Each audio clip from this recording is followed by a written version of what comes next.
मंजिल उन्हीं को मिलती है जिनके सपनों में जान होती है, पंखों से कुछ नहीं होता, हेलीकॉप्टर में इंजन होता है। आइए आज बात करते हैं इंजन की।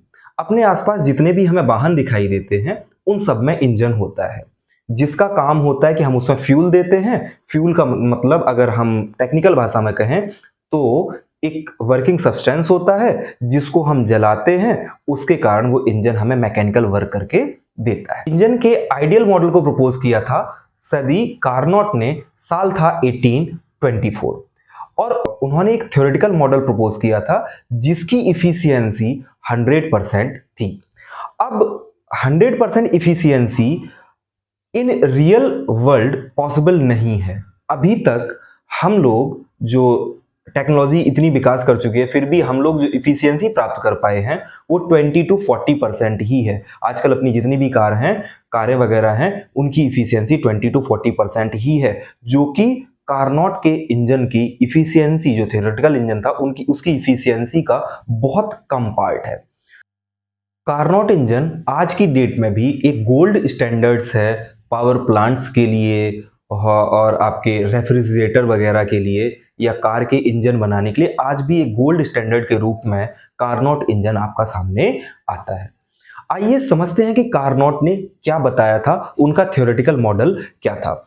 कार्नोट ने क्या बताया कि एक सिलेंडर ले लेंगे और उसमें एक आइडियल वर्किंग सब्सटेंस ले लेंगे, एक तरफ सोर्स रखेंगे और एक तरफ सिंक रखेंगे। सोर्स जो होता है आपका, ये आपका हॉट होता है, ये है, इसका टेम्परेचर बहुत हाई होगा, और जो सिंक होगा ये कूल। अच्छा, इनकी जो वर्ड है वो होते हैं हॉट रिजर्वायर और इसको बोलते हैं कूल रिजर्वायर। तो होता क्या है कि एक 4 स्टेप की प्रोसेस है जिसको कार्नोट साइकिल कहा गया। कार्नोट ने जिस मॉडल को दिया उसमें एक 4 स्ट्रोक की प्रोसेस थी जिसको कार्नोट साइकिल कहा गया। वो 4 स्ट्रोक्स थे आपके।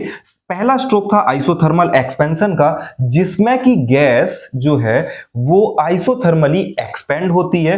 फिर दूसरा होता है एडियाबैटिक एक्सपेंशन, जिसमें कि गैस एडियाबैटिकली एक्सपेंड होती है। थर्ड होता है आइसोथर्मल कंप्रेशन, जब गैस कंप्रेस होगी और अपने साइज को छोटा करना स्टार्ट करेगी। और फोर्थ स्टेप होता है आपका एडियाबैटिक कंप्रेशन, और वो उस दौरान इनिशियल स्टेज पे अपनी आ जाती है। मींस कि जहां से स्टार्ट किया था वो सेम उसी पोजीशन पे पहुंच जाती है। इसमें होता क्या है कि एक पूरी साइक्लिक प्रोसेस कंप्लीट होती है और हमें 100% इफिशियंसी प्राप्त होती है। आइए इन सारी स्टेप्स को समझते हैं। अब अगर फर्स्ट स्ट्रोक की बात करें, फर्स्ट स्ट्रोक क्या होगा कि जब गैस P1 V1 T1 से P2 V2 T1, क्योंकि आइसोथर्मल एक्सपेंशन है, आइसोथर्मल एक्सपेंशन में हमें मालूम है कि टेम्परेचर जो है वो कांस्टेंट रहेगा। अब P1 V1 T1 से P2 V2 T1 की तरफ जब गैस जाएगी तो वो वर्क करेगी। Work is done by the gas. अगर हम उस वर्क को निकालें तो work done in process step first to second की बात करें तो इस दौरान उसने जो हीट एब्जॉर्ब करी होगी वो होगी आपकी Q1, और उसको हम लोग लिखेंगे म्यू आर T1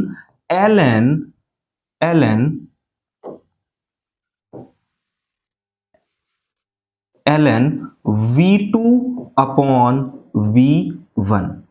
फर्दर अब जब ये इक्वेशन हमने निकाल ली तो इसके बाद दूसरी प्रोसेस, दूसरा स्ट्रोक इनका था। फर्स्ट स्ट्रोक के बाद जो दूसरा स्ट्रोक था वो था एडियाबैटिक एक्सपेंशन का, जिसमें कि गैस P2 V2 T1 से P3 V3 T2 तक, जो आइडियल आपका वर्किंग सब्सटेंस है, वो इस प्रोसेस के दौरान गुजरेगा।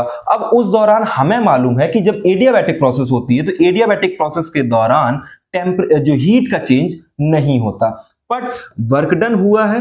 तो work done from 2 to 3 which can be written as is equal to mu R T1 minus T2 upon gamma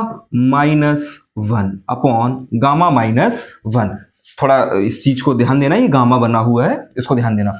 अब गामा माइनस 1 ये होता है आपका जब बात सेकंड स्टेप की आती है।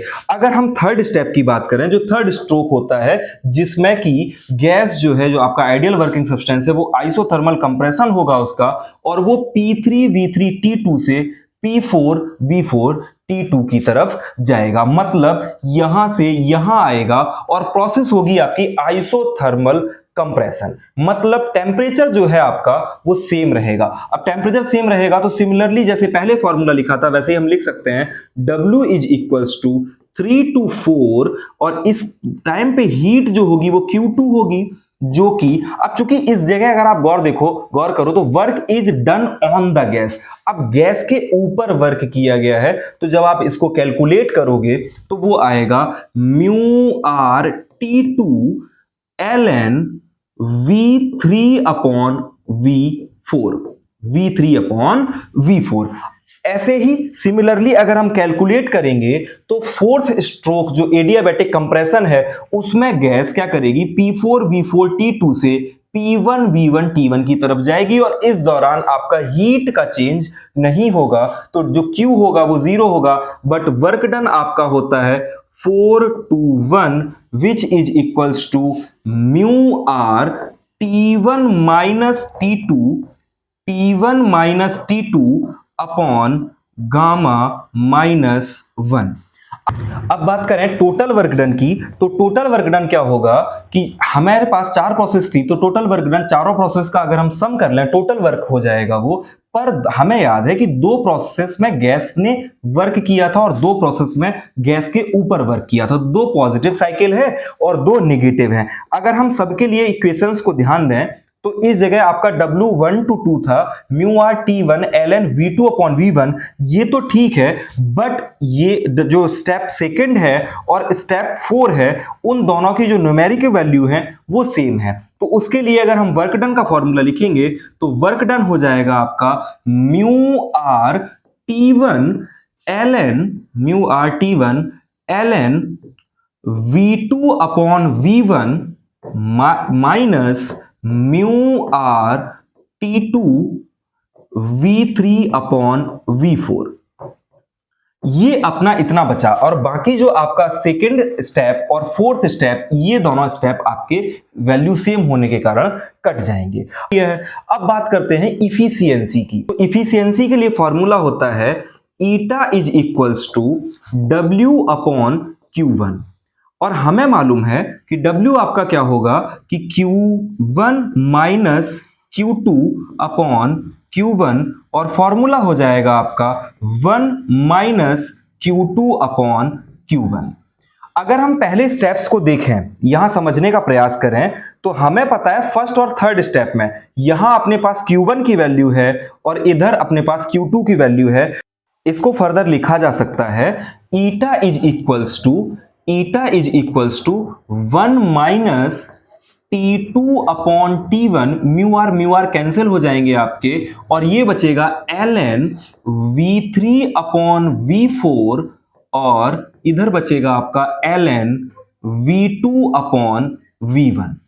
हम फर्दर प्रयास क्या करेंगे, मान लेते हैं ये इक्वेशन 1 है, हम प्रयास ये करेंगे कि ये ln V3 अपॉन V4 अगर ln V2 अपॉन V1 के बराबर आ जाए तो हमारे पास जो कार्नोट इंजन की इफिशियंसी का मेन फॉर्मूला हमें जो ड्राइव करना होता है वो होता है 1 माइनस T2 अपॉन T1। इसको ड्राइव करने के लिए हमें ध्यान रखना चाहिए फ्रॉम सेकेंड स्ट्रोक हमें मालूम है कि ये एक एडियाबैटिक प्रोसेस है जिसमें कि गैस का आपका एक्सपेंशन हुआ होता है जब गैस आपकी P2V2T1 से P3V3T2 की तरफ जाती है। और एडियाबैटिक प्रोसेस के लिए हमें फॉर्मूला मालूम है, वो होता है आपका, अगर आप इधर गौर करो तो ये होगा आपका T1 into V2 the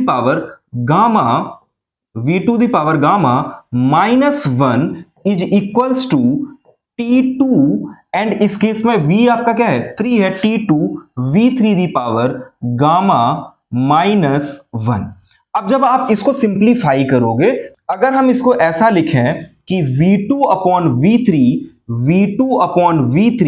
is equals to, अब V2 अपॉन V3 हुआ तो T2 अपॉन T1 हो जाएगा आपका, T2 upon T1 the power 1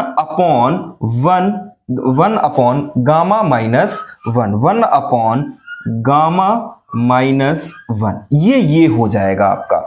similarly अगर हम चाहेंगे, फ्रॉम फोर्थ स्ट्रोक, अगर हम फोर्थ स्ट्रोक की बात करें तो यहां भी आपका एडियाबैटिक कंप्रेशन होता है इस दौरान अगर हम फिर से एडियाबैटिक प्रोसेस के लिए इक्वेशन लिखेंगे तो वो हो जाएगी आपकी, अब इधर क्या है आपका T2 टेम्परेचर है और V4 है आपका, तो ये होगा आपका T2 इंटू V4 की power gamma -1 which is equals to T1 V1 की पावर गामा -1, ऐसा होगा। अब इसको भी अगर हम लोग चाहें तो T2 अपॉन T1 के फॉर्म में लिख सकते हैं, तो अगर हम इसको T2 अपॉन T1 के फॉर्म में लिखेंगे तो ये हो जाएगा, या फिर T2 अपॉन T1 के फॉर्म में लिखेंगे तो ये इसको इस तरफ लाएंगे और ये हो जाएगा आपका V1 upon V4 is equals to T2 upon T1 की होल पावर 1 अपॉन गामा -1। अब अगर आप गौर करो, अगर हम इस इक्वेशन को सेकंड माने और इस इक्वेशन को थर्ड माने तो फ्रॉम सेकंड एंड थर्ड हमारे पास आ जाएगा, अगर आप गौर करो तो ये T2 अपॉन T1 और ये दोनों क्वांटिटी सेम है, तो हम कंक्लूड कर सकते हैं कि V2 upon V3 is equal to V1 upon V4, जिसको फर्दर अगर हम लोग रीअरेंज करें तो ये आपका हो जाएगा V2 upon V1 is equal to V3 upon V4। अब हमारे लिए एक चीज समझ में आ गई कि V2 upon V1 is equals to V3 upon V4, तो अगर हम पिछले स्टेप में जाएं तो V3 अपॉन V4 और V2 अपॉन V1 ये दोनों क्वांटिटीज बराबर हैं, तो ये यहां से कैंसिल आउट हो जाएंगी और इफिशियंसी ऑफ कार्नोट इंजन निकल के आएगा, इफिशियंसी के लिए फॉर्मूला निकल के आएगा 1 माइनस T2 अपॉन T1। आपको 11th क्लास के पर्पज से इफिशियंसी का ये फॉर्मूला निकालना आना चाहिए, लेकिन आपको अब मैं कुछ इंटरेस्टिंग बातें बताता हूं। अगर आप इस फॉर्मूले को गौर करो तो है क्या कि इफिशियंसी ऑफ कार्नोट इंजन या efficiency of a engine only depends on the temperature of source and sink, कि जो एक हॉट रिजर्वायर है एक कोल्ड रिजर्वायर है, उन दोनों के टेम्परेचर्स का डिफरेंस क्या है उस पे ये डिपेंड करता है। और अगर हम कभी भी ऐसी कंडीशन लेके आ पाए जिसमें कि जो आपका कूल है, जो सिंक है, उस सिंक का टेम्परेचर अगर 0 केल्विन, जिसको एब्सोल्यूट 0 कहा गया, अगर हम वो रख दें, लेट T1 आप मान लेते हैं कुछ भी है आपका, ले लेते हैं 600 केल्विन, और T2 की वैल्यू अगर आप ले लेते हैं 0 केल्विन, एब्सोल्यूट 0 है, इफिशियंसी की वैल्यू उस केस में आपकी हो जाती है 100%। फर्दर हम इसको मेंटेन कर पाना हमारे लिए संभव नहीं है, अपने रियल वर्ल्ड में इफिशियंसी को 100 कर पाना संभव नहीं है, क्योंकि हम कभी भी एब्सोल्यूट 0 टेम्परेचर को मेंटेन नहीं कर सकते, क्योंकि हीट लॉस होता ही होता है। फिर फर्दर अगर हम एक इतना सा काम भी कर पाते कि अगर मतलब सोर्स को और सिंक को, एक को हम 300 डिग्री ले लेते हैं, दूसरा एग्जांपल अगर हम ले लेते हैं ऐसा कि T1 को हम 600 केल्विन रख लें और T2 को अगर हम 300 केल्विन रख लें, अगर हम ऐसा भी कर पाए तो इफिशियंसी जो होगी उस केस में वो होगी आपकी 50%, जो कि आपकी अभी जितनी कार हैं जो भी इफिशियंसी है वो मोस्टली 20 to 40% है, वो भी बहुत ज्यादा होगी कि जब हम सिर्फ कितना कर पाए, T2 और T1 के टेम्परेचर को इतना मेंटेन कर पाए। रियल वर्ल्ड में ऐसा कर पाना संभव नहीं है। तो बात रियल वर्ल्ड की आई, तो रियल वर्ल्ड में क्या था कि फ्रिक्शन जैसे फोर्स, रीस्टोरिंग एयर ड्रैग, या आप कह सकते हो हीट लॉस। अब हीट लॉस कैसे होगा कि कोई चीज बहुत ठंडी है तो अगर हमें पता है हीट फ्लो कैसे होता है, आपका हायर टेम्परेचर से लोअर टेम्परेचर की तरफ हीट फ्लो होती है, तो उसके कारण एक हीट लॉस आता है, उसको रोक पाना संभव नहीं है, और वो सब सारी हीट जो लॉस होती है वो एंट्रोपी को इंक्रीज कर रही है लगातार।